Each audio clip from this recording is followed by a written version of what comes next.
in the schools.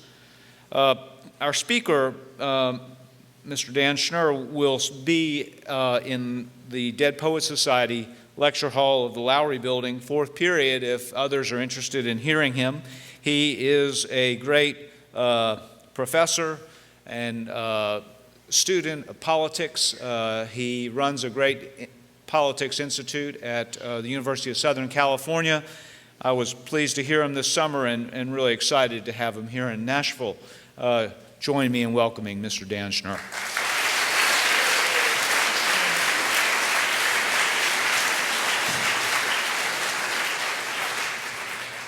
Well, first of all, I want to thank all of you for letting me join you here today. I know most of you are from the surrounding area, but even from 2,000 miles away in Southern California, we know all about MTA. And we actually know that after 50 years of playing Pearl, if I'm not mistaken, you guys have won 49 times, is that right?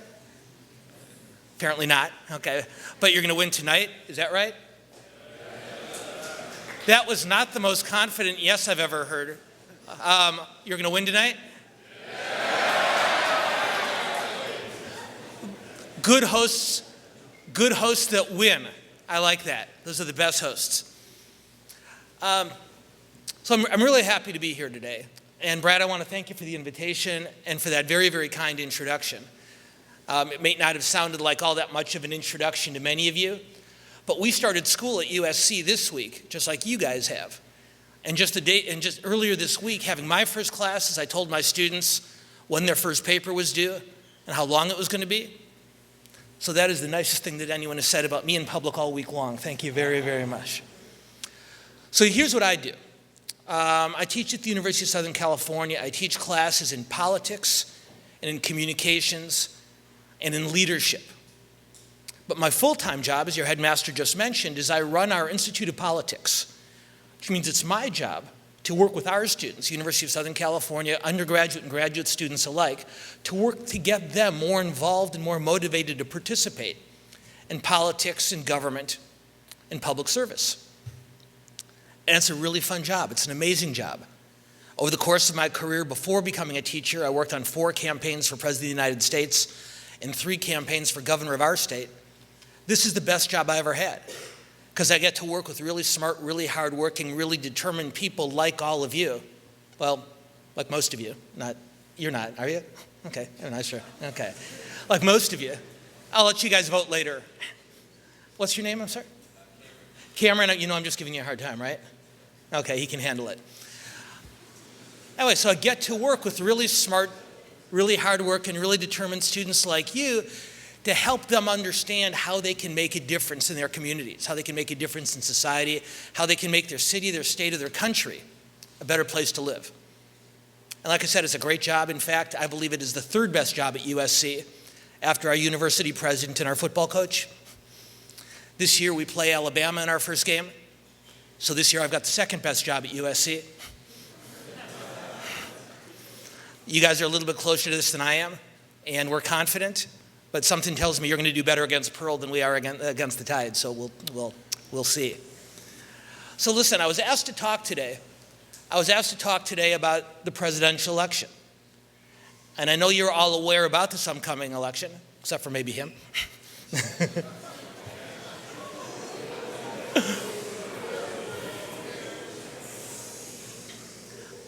He knows I'm just kidding. The rest of you got to know I'm just kidding too. So listen, I want to talk to you about the presidential campaign, but here's what I'm not going to do. What I'm not going to do is tell you who to vote for. I'm not going to talk to you about who's going to win and why. What I do want to talk to you a little bit about how we got here, how we as a country got to a place where we are facing this type of election this fall. And I know most of you are fairly new to this kind of thing, but I'll give you just a little bit of historical perspective before I go on. Our 2 major candidates, our Republican, our Democratic nominee, Donald Trump and Hillary Clinton, are the two most unpopular candidates ever to run for president of the United States in modern American history. Trump is the least liked, Clinton is the second least liked, and man, it's close. So how do we end up here? How did we end up in a country of our size with so many extraordinary young people like all of you, especially like this man for being such a good sport when I make fun of him? How did we end up in a country where so many voters are so unhappy with the choices they're facing? And so what I'm going to talk to you about for just a few minutes, and hopefully leave time for a couple of questions before you get back to your classes, I'm going to talk to you about why we got here. I'm going to talk to you about what I think is going on in this country that has put us in this kind of circumstance and this kind of challenge. And in doing that, I'm going to talk about two people who ran for president this year, not Hillary Clinton and Donald Trump, but rather Donald Trump and Bernie Sanders. And I'm not going to talk about Hillary, not because I don't think highly of her, because I do, but because I think Donald Trump and Bernie Sanders both represent something very important in American politics and something very important in American society today. And what they represent is the frustration and the unhappiness that many Americans feel, not only about their political leaders, but about their concerns about the future of our country. Now, for those of you who follow the news, and I know that's most of you, for those of you who follow the news, you've probably seen reporters and commentators talk about how angry the voters are. But what I want to talk about are voters that are not so much angry as voters that are frightened, people that are scared, and why people who are scared about their futures lined up behind Donald Trump on one side of the aisle and Bernie Sanders on the other side of the aisle, because they wanted to send a message to our political establishment and our political leadership about how frightened they were. So let's start with Donald Trump, and let's start with the people who have been the strongest supporters of Donald Trump from the beginning of his campaign. Donald Trump's supporters from last June when he announced his candidacy, Donald Trump's strongest supporters have been a very specific group of people. And those people have the following demographic characteristics. Those people tend to be white, like me. Those people tend to be male, like me. Those people tend to be old, don't say it, like me. But there's one big difference, one demographic characteristic that I don't happen to share with a lot of those individuals. Unlike me, and unlike you guys in the very near future, most of the people I'm talking about didn't have the benefit and won't have the benefit of a college education. And they didn't decide to forego college because they were dumb, because they're not. They didn't decide to skip college because they're lazy, because they're not.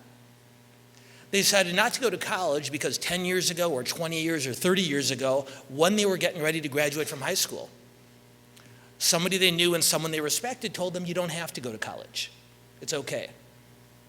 You're not going to get rich if you don't go to college, but if you get a job at a factory, if you get a job working on an assembly line, if you get a job doing construction, you might not get rich, but you're going to have a good life. You'll make a good salary, you'll own a home, you'll be able to raise a family, you'll be able to take vacations at a lake cottage or have an RV or a small boat that you and your family can enjoy when you have vacations. And when you retire, you'll have made enough money, you'll have enough of a pension to live out your retirement in peace and enjoy your children and grandchildren. And millions of Americans for years and years and years said, hey, that sounds like a pretty good deal, doesn't it? And so that's what they did. They decided not to go to college. And they got good jobs and worked hard and did good work. And now here we are in 2016. And we're in the middle of what I think all of you know as well as anybody else in America. Our country's in the middle of the greatest economic and technological revolution since the Industrial Revolution. And we're moving from an industrial economy that relies on those construction workers and those factory workers to a technology-driven economy that's going to be run by the kind of things you're learning here at this school. And that's great for you guys because you're learning how to succeed in a new economy. But for that 40 or that 50-year-old guy who didn't go to college because he didn't think he had to, when his factory closes, it's not like he's going to move to Silicon Valley and start a new social networking startup. And he's scared. And he's really, really scared because he has a family to provide for, sons and daughters like all of you. And all the skills he's learned he doesn't think matter anymore. He doesn't know what to do, and so he's terrified. And Donald Trump, whether you happen to like him or dislike him, it's immaterial, at least for this part of the conversation. Donald Trump is saying to them, not in so many words, he's saying, I understand why you're scared. I get it. And unlike all those other politicians, I'm there for you. And I know that you're upset because you did everything you were supposed to do, and we didn't live up to our end of the deal. So you vote for me, and I'm going to help you out. And for somebody who's frightened, having someone who's willing to listen to you and promise to help you, that sounds pretty good. So that's Donald Trump on one side of the aisle. Now let's go over here and let's talk about Bernie Sanders. And from what I learned this morning and last night, there's more than a few Bernie Sanders supporters populating this audience today. So I'm going to separate you out of this conversation because you're a little bit younger, but only a little bit younger than a lot of Bernie Sanders supporters. But what do Sanders people, what do Sanders backers, what do Sanders voters have in common? What are their demographics? If the Trump voters are old white men like me who didn't go to college, working class white men, who are the Sanders voters? Well, they're young people. They're young people, just a little bit older than you. The millennial and the post-millennial generation. And what do millennials have to be scared about? They understand this new economy. Unlike us old white guys, they don't have anything to be scared about, right? Wrong.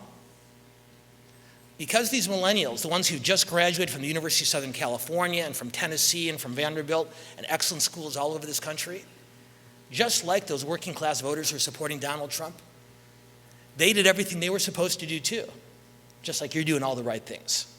How many people in here want to go to college? Okay, that's just about everybody. How many people in here know you got to get good grades to go to college? Everybody. Some of the 7th graders are still figuring that out, but you guys will get it in a couple of weeks.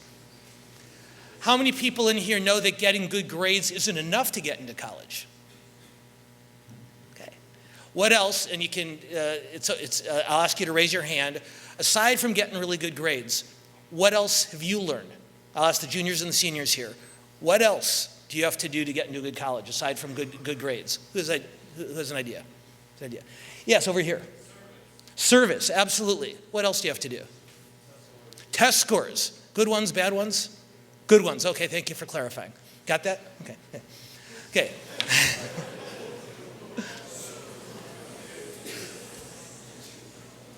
I'm going to bring Cameron up here in a minute. Service, good test scores. What else? Extracurricular. What was the second part of it? Extracurriculars that set you apart from everyone else. So maybe sports, maybe band, maybe debate. Oh man, I was in your gym this morning. I saw those trophies. That's intimidating. That's impressive. Once again, give you guys a round of applause. The sports trophies, the debate trophies, everywhere we go on this campus, I see trophies. You guys are extraordinary. Hear it out.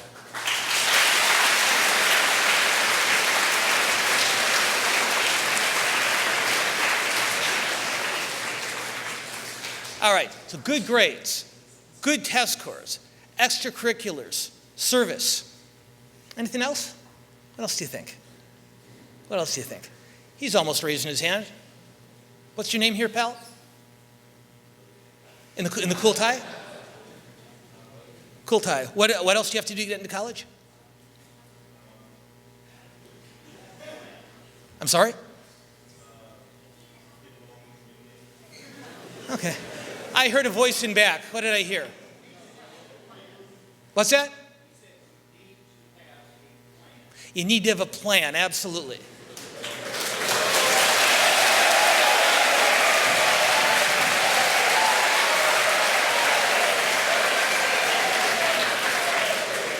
Second smartest man in the whole auditorium, except for Cameron, of course. All right. So, you got to get good grades. You got to get good test scores. You've got to do service. You got to do extracurriculars. You got to do a plan. And what happened for a lot of the young people who I've had in classes, who are a little bit older than you, is they had one thing that they didn't anticipate. They had bad timing. They graduated from college in the middle of what we call the Great Recession, the worst economic downturn since the Great Depression of the 1930s. And even though they did all the things they were supposed to, the grades, the test scores, the service, the extracurriculars, all the rest of it, A lot of those young people, without the advantages that you get from being part of an amazing school like this one, a lot of those young people, when they graduated from college, either couldn't get jobs or they couldn't get good jobs. And that was scary to them too. Because just like those old working class voters, they thought, wait a minute, I did everything I was supposed to. I played by the rules. And now they're not holding up their end of the deal. And Bernie Sanders came to them the same way Trump came to his cohort and said, I don't blame you for being scared. And I don't blame you for being mad. And I don't blame you for being frightened. I got your back and I'm going to help you. And what both Donald Trump did and what both Bernie Sanders did is they said, we're going to talk back to power. We are going to tell the political establishment in this country that what they're doing isn't good enough and we want something better. And the reason is, I think you can guess without me having to tell you, for those of you who've taken American history, is talking back to power is a long and honored part of what we do as a country. But here's the challenge for us. And in particular, here's the challenge for you guys. Because you, once you leave the school, you're not just going to be citizens, you're not going to be voters, you're going to be leaders. Your responsibility, when you're dealing with a community full of people who are frightened for the reasons I talked about, your responsibility is to lead. Your responsibility is to show them that as concerned as you are about their own success, that you're concerned about theirs too. And because of the skills you've developed, and because of the opportunities you've had, you're going to show all those frightened people that there's something better. And the biggest challenge we face in America today, and you guys are going to do this much, much better than my generation did, is you're going to reach out to those frightened people and you're going to say, hey, I got your back. And you say, I know what it's going to take because I learned it in high school, I learned it in college. I learned what it's going to take for us to succeed. So come on, the rest of you. Let's do it together. Now that's harder than it sounds, and I'm going to talk for just another minute or two and tell you why, and then maybe take a question or two before you have a chance to get out of here. Why is that kind of leadership so hard? The reason that kind of leadership is so hard is because it means talking to people who aren't like you. Sometimes it means talking to people who don't look like you. Sometimes it means talking to people who don't act like you. And sometimes in politics, it means talking to people who don't agree with you on things that you think are important. They have a different opinion than you do on taxes or on immigration or on trade or on healthcare. And it's really easy to say, well, they're stupid. They don't know what they're doing. I'm going to ignore them. And what real leaders do, the kind of leaders that you're learning to be here, real leaders understand that the responsibility of leadership is to lead everyone. And to reach out to those people who, even to those people who aren't like you, and who don't believe the same things you do, and to remind them that we're all in it together. Now, why is that so hard? Why is that so difficult? I'll tell you why. And for those of you who had a chance to meet last night, I'll apologize for going over this again, but it's important. It's a challenge for us because what we all do naturally is we gravitate toward people like us. Happily, in 21st century America, we're not as inclined to gravitate only toward people who look like us. We're making great progress in that area as a society. But we still tend to spend our time with people who think like us and tend to dismiss people who disagree with us as evil or as stupid or as not worth our time. And when you divide a community that way, the way too many of our politicians do, when you say, I'm only going to work with the people who agree with me and who believe in the same things I do, that's not bringing a society together, that's tearing a society apart. And that's why so many Americans are so dissatisfied with their political system. So how do you do that? How do you train yourself to lead? How do you train yourself to get people to listen to you and to follow you, even if they're people who don't agree with you on everything? Some of you, by your senior year, some of you are already learning those skills. The rest of you are going to learn them as you move down row by row over the years. But I'll give you one hint. And what I'm going to use to give you that hint is this thing, my iPhone. So what's great about my iPhone? What's great about my iPhone is it lets me listen to whatever I want to, whenever I want to. It lets me read whatever I want to, whenever I want to. It lets me watch whatever I want to, whenever I want to. I love this thing. because it empowers me. It puts me in control of the information and entertainment that's available to me. Next time you talk to your parents, ask them what it was like to rush home from dinner so they didn't miss your favorite TV show. Ask them what it was like to push buttons on the car radio to try to find your favorite song. Well, we don't have to do that anymore because we got it all here. That's a good thing. It's a great thing. But there's a downside to this. Because if my phone is empowering, the earplugs that come with my phone, those are isolating. And when I put those plugs in my ears to listen to my music, I very, very quickly lose any interest whatsoever in what you're listening to. So let me give you an example. Give me an example using your headmaster and me. So in days past, if Brad and I commuted to work together, if we drove to work together in the morning, we would take turns choosing what to listen to, what kind of music to listen to in the car. Many of you may not know this about your headmaster, but he's a big fan of gangster rap. And by the way, I don't mean, mainstream. I don't mean Jay-Z, Kanye. I mean hardcore, get the police kind of stuff. I don't think they believe me, Brad. Yeah, they do. Okay, you've heard it. You hear it blasting out his window. Okay, exactly. So in the morning, we'd drive to work and we'd listen to his gangster. In the evening, on the way home, we'd listen to my music, my Gilbert and Sullivan, because that's how I roll. And we might not make each other fans of each other's music, but at least we're exposed to something a little bit different than what we're used to. Maybe I don't become a rap fan, but maybe I learn something about urban culture and urban challenges that I wouldn't have known otherwise. Maybe he doesn't become a fan of my opera, but maybe he learns something about world history that otherwise might not have been available to him. But what if the stakes aren't just country versus hip hop? What if the stakes when we put the plugs in our ears are whether or not to raise taxes, how to make our schools better, whether or not the United States should be going back to the Middle East to engage in another military action after we thought we were done in that part of the world? Well, man, if one person's watching Fox and the other's watching Comedy Central, we're not just disagreeing, we're experiencing two entirely different versions of reality. And that's understandable. It's not a good thing, but it's understandable because it's human nature.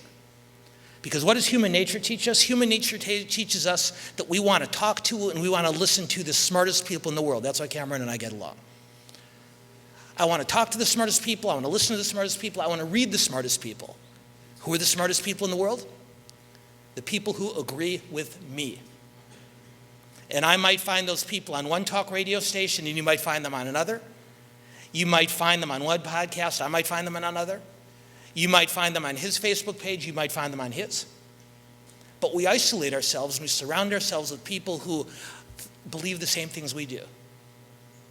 And that's not what leaders do. What leaders do is they stand up. What leaders do is they look throughout a room, throughout a city, throughout a community. And instead of seeing what divides us from each other, sees what brings us together. What leaders do, and here's the practical piece of advice I'll give you. What leaders do is they take the white plugs out of their ears to listen to what other people are listening to. And they find something in common with those people and say, hey, look, you and I might not agree on everything, but we agree on some things. And let's work together and let's move forward together. That's what a great leader does. And when too many of our elected officials, when too many of our political leaders instead emphasize what divides us rather than what unites us, you get a country that is understandably resentful and understandably suspicious of their political leaders. I don't know if there's time left. I don't know if there's time left for my generation to make that right, which means it's going to be on you guys. And what that means, not someday, not 20 years from now, 30 years from now, 40 years from now, but starting today, it means you have to start doing this better than we do. And I don't mean running for president, Cameron, you're going to need to wait a few years before you do that, okay? What I mean is even in the halls of the school, is looking at somebody who is not exactly like you, who doesn't think the same things you do, who doesn't believe the same things you do, who doesn't have everything in common with you, and figure out what you have in common with that person. and begin to develop the skills and begin to develop the talents so that when you leave here, you can lead not just a class, not just a school, but so you can lead a city, a country, so you can lead a world. The reason schools like this exist is to train and to build and to prepare future leaders. That's you.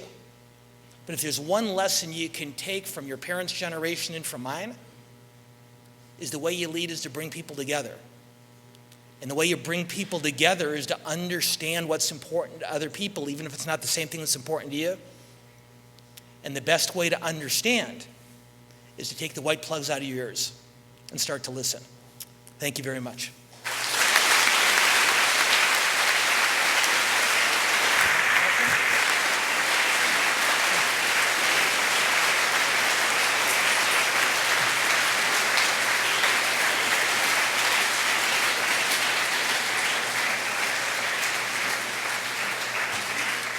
So I know assembly's almost over, but I'm told there's time for a question, a comment, or an insult, either about the presidential election, about the types of things I was just talking about, or about why you should really, really want to apply to the University of Southern California when you go to college. Who's got a question? Stand up. Yes. What do I think about Gary Johnson? Tell me your name. I'm sorry? Ace? Hayes. What do I think about Gary Johnson? So Gary Johnson, as many of you probably know, is the Libertarian candidate for President of the United States. And normally, the nominee of the Libertarian Party gets about as many votes for President of the United States as I do, which, as you probably guessed by now, is probably pretty few.